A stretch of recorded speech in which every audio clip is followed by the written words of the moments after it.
Andrew Phillips, and also Jordan Lovell. We've heard a lot about them throughout the spring practice, how they progressing, and who else is stepping up for you. Yeah, I think they've taken strides. Start with Andrew. I think Andrew's made some really competitive plays on the ball.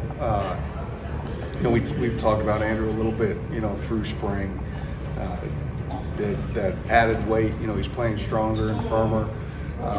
There's some mistakes, that we've got to clean up. And like today, there was a mistake, and it was just because he was just being so physical.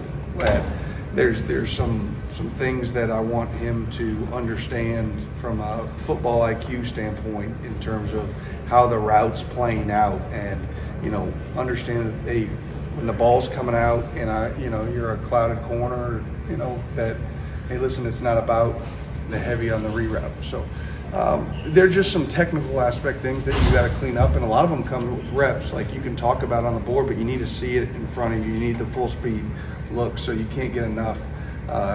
Again, Jordan, we know what he is. He's full speed all the time, but he's got to play smarter. He has to understand what we're trying to get out of the defense, and that'll come. Again, he's growing.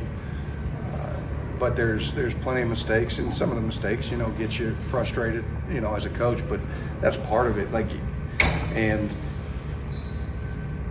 because sometimes you want them to be further along than they are, and that's part of pushing them. Like if you just, it's okay, you're just growing, don't worry about it. And you want them to feel some stress and some pressure to, hey, listen, I've got to develop in a hurry, because everybody, it's that whole, what's the thing? Everybody's biggest misconception is you have time. Well, the first game's going to be here a lot sooner than we think. Oh, it's not till September. It's going to be here before you know it. So, some day one and day two mistakes at this point to me are not acceptable. Brad, those two mid-year DBs that you got, are you working both in the corner, and did they at least show the physical gifts that whenever they figure out all the other stuff, you can see the potential down the road? Yeah, it's hard to be a mid-year DB, and so they're both very much sort of a work in progress. And there's a lot going on, and then you catch.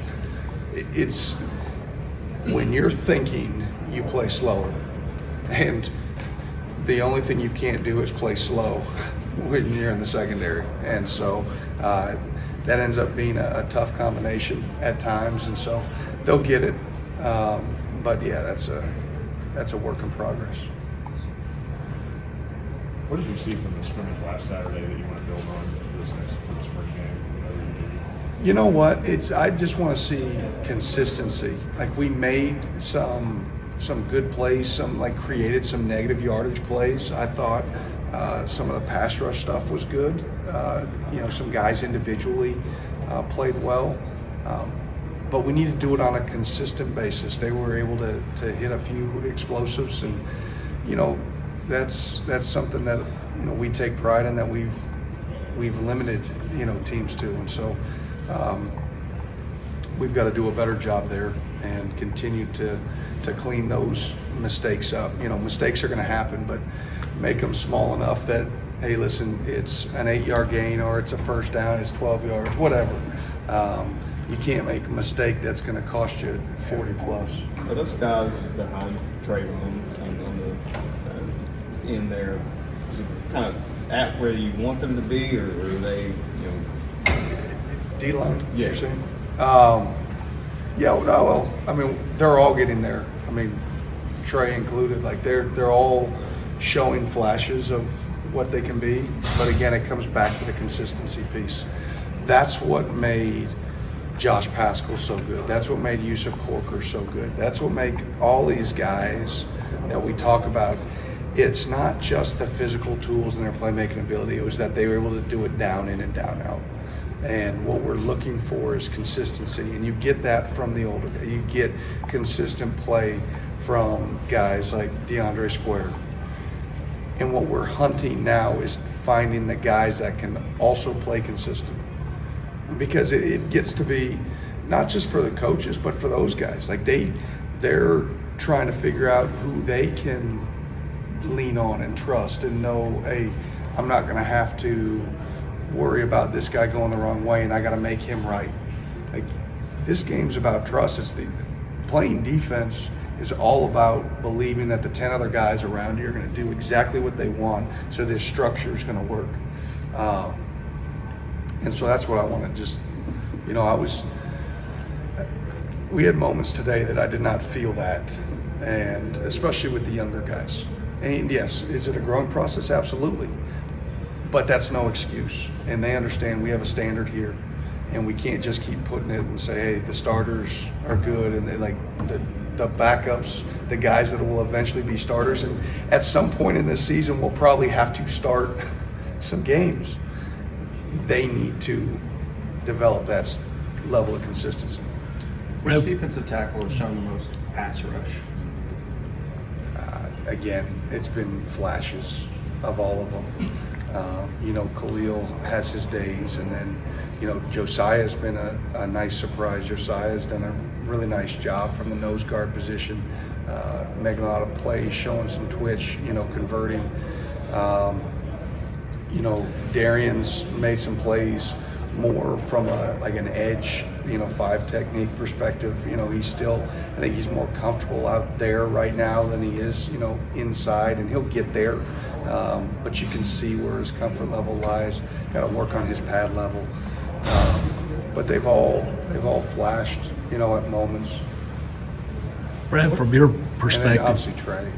Trey's done really good things. from your perspective on the defensive side of the ball, what have you seen from Will in his kind of progression and development? What's he presenting you with maybe that you didn't see? There's obviously the leadership piece, and I think throughout the year, last year, like you could see it growing and growing and growing, and this thing's tight today. Sorry. He's the unquestioned leader of that side of the ball, and obviously has a voice among the whole team as well. And when your quarterback's that guy, that's a big deal. There's a confidence to him. There's a aura that he feels he can make every play. Like, you feel that in practice, and that's good. And there's obviously, Coach Scan can talk more about that, but from a defensive side of the ball, you feel really confident, and I think our guys do. Like, if there's a play that needs to be made, like, they trust that he's going to be able to make it. And it's almost a surprise when he doesn't. So that's a good thing, not to put, all of that, because again, it's the ultimate team game. Everybody's got to elevate, whether it's defense, whether it's offense. Like, receivers got to run great routes for them. They need to. It's hard to be a great quarterback if you're getting stuck in a route. It's hard to be a great quarterback if the protection's not there. So just like it's hard to be a great DB if there's no pass rush, everything works together. But from a leadership standpoint, I don't think there's any question that you feel him on the practice field and in our locker room. You're always learning as a coach, but going up against Skaggs' offense, what has been maybe the most enlightening thing or educational aspect of this spring for you? I'm going to keep that to me, so nobody else can learn. No, like, really, I don't mean to be rude. He does some things that, we'll let everybody else have to deal with. Brad, how have those nickels come along since Vito's injury? And how important that position is to you guys? How many different things you asked him to do? How they made that progress? Yeah, that's one very much work in progress, and I think that one's going to be very much a work in progress into fall camp, and see what the final roster, sort of looks like going into the season. And, at the end of the day, we're gonna put the 11 best guys out there. And I'm gonna be honest, I do not know who those are right now. I know you know, in first and second down situations, I got a good feel, you know.